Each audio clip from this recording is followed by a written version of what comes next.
मामू मुझे मेरी अम्मी का हिस्सा चाहिए। बेटा मेरे खुद के हालात ठीक नहीं, मुझे खुद पैसों की जरूरत है। हालात सबके मुश्किल होते हैं पर हक सबका बराबर होता है। मामू आप मुझे कहते हो ना कि मैं बेटी जैसी हूँ, हाँ बेटा बिल्कुल। तो बेटी को अपनी अम्मी का हिस्सा क्यों नहीं देते? बेटा मुझे अपने बेटों की शादी करनी है और मेरी अम्मी को भी अपनी बेटियों और बेटों की शादी करनी है, मैंने अपने बेटों के लिए अलग अलग घर बनाना है। और मेरी अम्मी भी अपनी बेटियों को घर भेजना चाहती हैं। मेरे खुद के खर्चे बहुत हैं। मामू खर्चे आपके हैं और हक मेरा है, बेटा मैं अपनी जिम्मेदारी निभा रहा हूँ। और मेरी अम्मी अपनी जिम्मेदारी निभा रही है। बेटा तुम छोटी हो, तुम नहीं समझ सकती। छोटी हूँ इसलिए समझती हूँ और आप बड़ा बांटा कर रहे हो। मैंने बच्चों के लिए गाड़ी भी लेनी है, उनकी शादी भी करनी है, उनके लिए घर भी बनाना है। मामू आपके ख्वाबों का शोरूम है या हक का कब्रिस्तान है? मामू आपने कभी सोचा है अगर मेरी अम्मी अपना हिस्सा ना ले तो उनकी बेटियों की शादी कैसे होगी? मुझे अपने घर की फिक्र है पहले, और अम्मी को अपने घर की फिक्र है, तो फर्क क्या है? बेटा टाइम आएगा ना तो मिल जाएगा।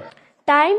आपके पास मोबाइल चलाने का टाइम है, चाय पीने का टाइम है, लेकिन हिस्सा देने के लिए टाइम नहीं है। बेटा मैं तुम्हारी अम्मी का बुरा नहीं चाहता, वो मेरी भी बहन है। बुरा नहीं चाहते तो हिस्सा छुपाते क्यों हो? बेटा क्या करूं, मैं भी मजबूर हूँ। मामू मजबूर आप नहीं है, मजबूर मेरी अम्मी है, मैं ये पैसा अपने बेटों के लिए रख रहा हूँ। और मेरी अम्मी अपने बेटों और बेटियों के लिए रखना चाहती है। भाई तू छोटी है, तुझसे बात करना ही मुश्किल है। नहीं मामू, मुश्किल बात करना नहीं, मुश्किल हिस्सा देना है।